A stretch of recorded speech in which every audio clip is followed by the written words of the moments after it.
안녕하세요. 마마동심리연구소에서 그림 읽어드리는 미술치료사 김상경입니다. 오늘은 초등학교 6학년 여자친구가 그린 물고기 가족화를 여러분들하고 같이 볼 거예요. 이 초등학교 6학년 여자친구는요, 학교 생활은 아주 잘하는 친구고요, 나름 공부도 열심히 하는 친구, 친구들에게도 제법 인기가 있어서 많은 친구들하고 잘 어울리는 친구, 뭐 이런 친구인데요. 가정에서 이 친구는 부모님이 말씀하시는 거를 그대로 빌리면 자해 행동을 하는 것 같습니다 하는 말씀을 하셨어요. 그래서 어떤 행동을 하는데요? 하고 여쭤보니까 자기가 화가 났다든지 언짢은 일이 생겼을 때 먹는 걸 거부하는 행동을 한대요. 또 하나, 다툼이 있거나 부모님한테 꾸중을 듣거나 이렇게 감정이 상하는 상황에서는 자기가 자기 머리를 뜯는다거나 자기가 자기를 때린다거나 하는 행동을 한대요. 그래서 그런 행동이 처음에는 뭐 그럴 수 있어 라고 했는데 이게 이제 반복이 되니까 이 친구가 어느 정도까지 기분이 상하지 않게 가족들이 이제 조심하는 게 습관화되어 있습니다. 그런데 문제가 있는 것 같아요 라고 어머님이 걱정하시면서 심리검사가 의뢰가 됐어요. 그래서 학교에서는, 밖에 나가서는 아무런 문제가 없는데 왜 가정 안에서만 이런 행동을 할까 너무 궁금하죠. 자, 그래서 물고기 가족화를 통해서 가족 안에 있는 역동을 한번 찾아봤어요. 여러분하고 저하고 어떤 가족 환경을 이 친구가 그림에 표현하고 있는지 내용을 한번 살펴볼게요. 자, 물고기 가족화인데요. 전반적으로 피라미즘은 낮아서 흐려요. 여러분들 보시기 좀 불편하실 수도 있을 것 같은데, 자, 물고기 가족화에 표현되어 있는 가족 소개를 간단하게 좀 해드릴게요. 자, 여기 오른쪽 상단에 이게 아빠, 하단에 엄마, 왼쪽 상단에 언니, 하단에 남동생입니다. 이상하죠? 내가 없어요, 내가. 내가 빠져 있습니다. 그래서 이상하네 라고 하나 체크됐고요. 자, 그 다음에 이제 표현되어 있는 가족들의 역동을 좀 살펴보면 엄마와 아빠가 같은 방향으로 나아가고 있고요. 언니와 동생 또 같은 방향으로 나아가고 있지만 서로 마주보고 있어요. 나아가는 방향이 서로 반대 방향이에요. 그래서 갈등이나 다툼 뭐 이런 거 추론해 볼 수 있고요. 성향이나 성격이 다를 수 있겠구나 추론해 볼 수 있습니다. 여기서는 세대 간의 갈등도 한 번쯤은 살펴봐야 되지 않을까 하는 생각을 하는데, 자, 아빠와 언니가 높이가요, 어항에서 높이가 거의 비슷하고 살짝 언니가 위에 올라가 있기도 합니다. 그래서 이 가정 안에서 언니가 차지하고 있는 비중이 꽤나 높을 것 같아요. 왜냐하면 언니 지금 고등학생입니다. 고등학생이라고 하는 가정 내에서 위치는 어떤 위치예요? 입시생이라고 하는 위치. 그래서 모든 가족이 언니의 컨디션이나 언니의 스케줄에 맞추는 생활을 하는 그런 모습이 추론이 되는 그런 그림이었습니다. 자, 그리고요. 자, 남동생의 물고기 모양이 가족들 물고기 모양하고는 좀 달라요. 꼬리가 상당히 길죠? 그래서 남동생의 모양은 왜 저렇게 그렸을까 하는 게 조금 궁금해졌는데요.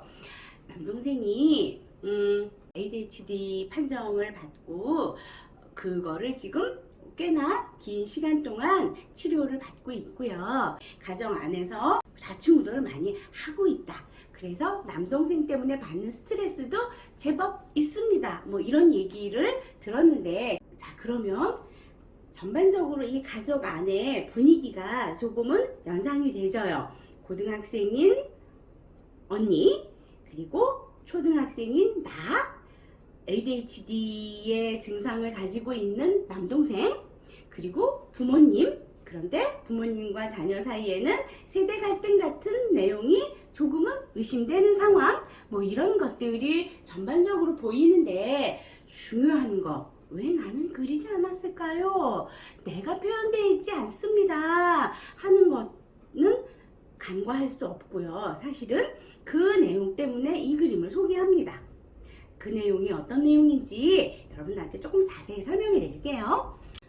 나는 분명히 가족의 일원인데 인식하기를 가족의 일원으로 인식하고 있지 않아요. 그런 인식이 그런 좀 자해적인 행동을 유발한 것은 아닌가 제가 한번 의심을 해보게 되는데, 자, 가족 분위기 안에서 자, 언니는 여고생 고등학생이에요. 언니는 고등학생이어서 입시라고 하는 커다란 대의 명제 앞에서 가족들이 언니에 대한 염려, 배려, 뭐 내진 이런 것들을 해야 된다고 생각하고 있고 본인도 그렇게 생각하고 있는 거예요. 자, 동생은요? 동생은 ADHD 판정을 받고 꾸준히 지금 치료 과정에 있고, 또 동생이 하는 말도 안 되는 어떤 행동들은 그런 증상이 있으니까 라고 하는 이해되는 면으로 동생은 바라봐지는 걸로 보여요. 그럼 나는요? 나는 시기적으로 입시생도 아니고 시기적으로 중고생도 아니고요. 동생처럼 어떤 문제 있는 행동도 하는 사람이 아니고요. 그래서 자기 스스로 부모님의 관심 밖에 자기가 있다고 생각한 것은 아니었을까, 그런 생각을 하게 됩니다. 가족 안에서 부모님의 태도나 행동에서 전달받은 나의 존재감이요. 너무 미미하게 느낀 것 같아요. 그래서 자해적인 행동으로 나의 존재감을 부모님한테 어필하는 것은 아닌가, 저는 그게 좀 의심이 됐어요. 애정에 대한 요구를 그런 자해 행동으로 하는 것은 아닐까, 저는 그렇게 해석을 해주고 싶었어요. 애정에 대한 요구, 나도 관심 받고 싶고요. 나도 부모님이 조금 더 신경 써주세요 하는 부분을 자해 행위를 통해서 관심이 오고 배려가 왔어요. 그러면 그 행동을 놓기가 쉽진 않을 것 같아요. 그 행동을 놓아도 관심과 배려가 꾸준히 오고 있다는 확신만 있으면 그 행동 놓겠죠. 그런 부분을 저는 물고기 가족화에서 찾아볼 수 있었습니다.